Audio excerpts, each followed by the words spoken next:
بسم اللہ الرحمن الرحیم۔ السلام علیکم تمام دیکھنے اور سننے والوں کو دینی دنیا کے یوٹیوب چینل پر خوش آمدید۔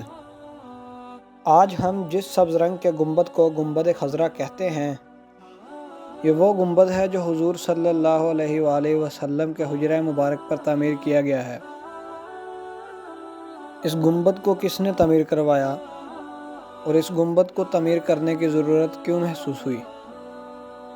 رسول اللہ صلی اللہ علیہ وآلہ وسلم کے وصال ظاہری کے بعد تقریباً 650 سال تک حجرہ مبارک پر کوئی گنبد موجود نہ تھا،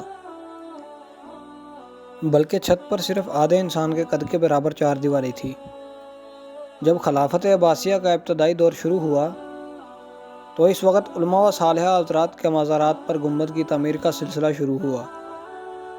پھر دیکھتے ہی دیکھتے یہ سلسلہ یہاں تک جا پہنچا کہ بغداد اور دمشق میں دینی شخصیات کے مزارات پر بھی گنبد بنانا باقاعدہ حصہ بن گیا۔ سلجوقی سلطان ملک شاہ نے 5ویں صدی میں بغداد میں امام اعظم ابو حنیفہ رحمۃ اللہ تعالی علیہ کے مزار مبارک پر گنبد تعمیر کروایا تو اس طرح کے طرز تعمیر کو مصر میں خوب رواج مل گیا اور وہاں تھوڑے ہی عرصے میں بہت سے مزارات پر گنبد بن گئے۔ جب سلطان سیف الدین کلاون کا دور آیا تو گنبد تعمیر کرنا تمام مسلم علاقوں میں عام ہو چکا تھا۔ سلطان سیف الدین کلاون نے جب روضہ رسول صلی اللہ علیہ وآلہ وسلم پر حاضری دی، اس وقت پہلی مرتبہ گنبد بنانے کا فیصلہ کیا۔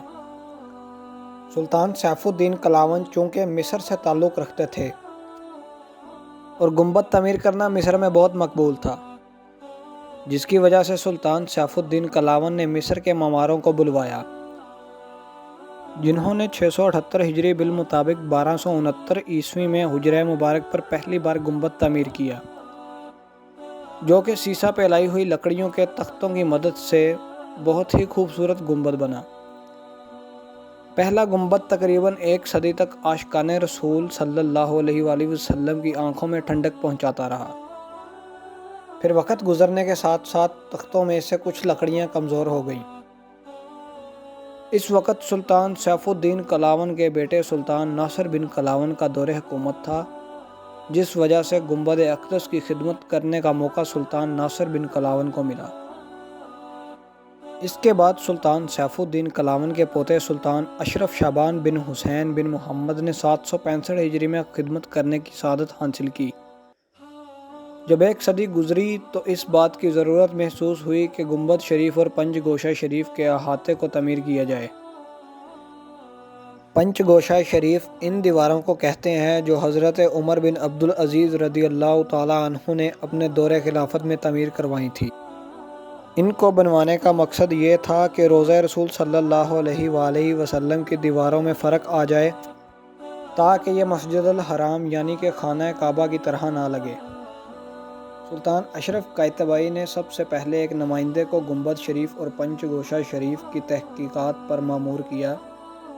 نمائندے کی رپورٹ کے مطابق حجرہ مبارک کی دیوار کی مرمت کی اشد ضرورت محسوس ہوئی اور خاص طور پر پنج گوشہ شریف کی مشرقی دیوار جس میں دراڑیں پڑنی شروع ہو گئی تھیں، ان کی مرمت درکار تھی۔